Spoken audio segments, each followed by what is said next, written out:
होशियार कृष। किसी गांव में धनीराम नाम का एक शातिर साहूकार रहता था। एक दिन उसने गांव में एक अनोखी प्रतियोगिता रखवाई। उसकी शर्त बहुत अजीब थी। जाओ, मेरी सारी शर्त के बारे में पूरे गांव में बता दो। जो भी मेरे प्रश्न का जवाब सही देगा, उसे मैं 1 साल का अनाज मुफ्त में दूंगा।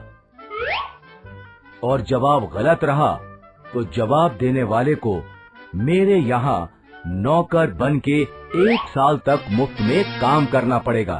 मुफ्त अनाज के लालच में कई गरीब लोग धनीराम के सवाल का जवाब देने आए। बताइए साहूकार जी, क्या सवाल है? धनीराम ने अपने नौकर को बुलाया। उसके हाथ में 2 हूबहू एक से दिखने वाले गुलाब के फूल थे।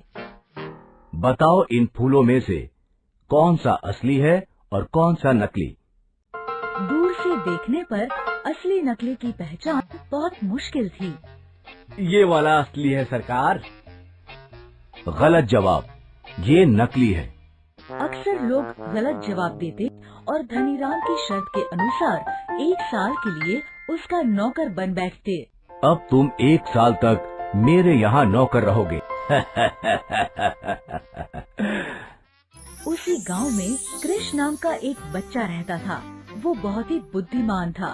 उसे जब धनीराम की करतूत का पता चला तो उसने अपने पिताजी से कहा, पिताजी, मैं धनीराम जी के सवाल का जवाब देना चाहता हूँ। क्या तुम्हें पता है वो कितना चालाक आदमी है?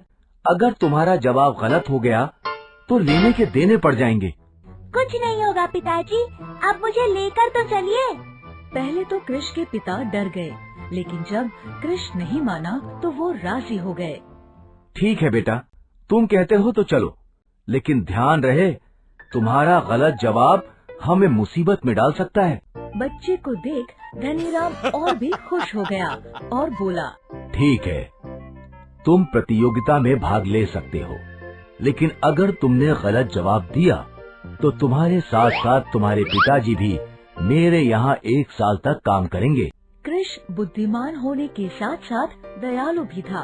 उसने कहा, मुझे मंजूर है, लेकिन अगर मैंने सही जवाब दे दिया तो मुझे 1 साल का अनाज नहीं चाहिए। उसके बदले आप दूसरे सभी लोगों को छोड़ दीजिएगा।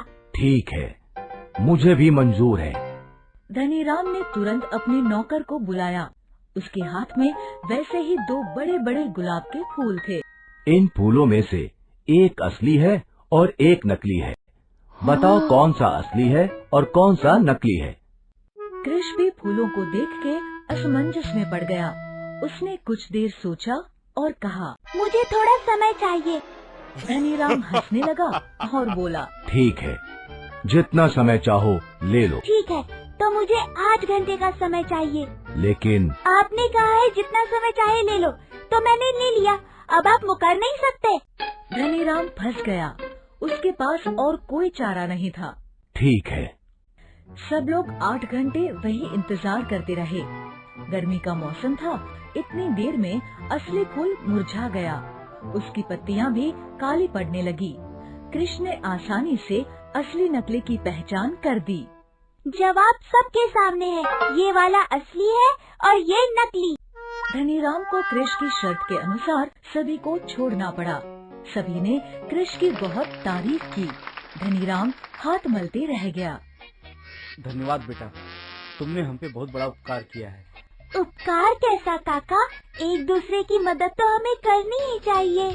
दूसरों की मदद करने के लिए ताकत या पैसा ही जरूरी नहीं। हम अपनी बुद्धिमानी से भी किसी की मदद कर सकते हैं।